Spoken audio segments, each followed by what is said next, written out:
Now that we understand a little more about currency pairs and how their value is derived, let's talk about how they are traded. Currency pairs are traded in what we call lots. A lot is the amount of the currency pair that you're buying or selling.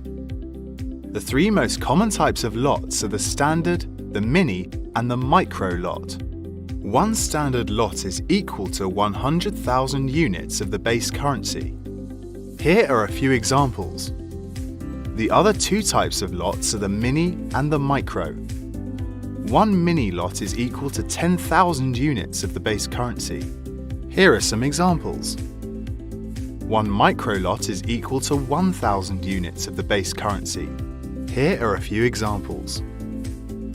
Now you know what a Forex lot is. Stay tuned for more videos coming up soon.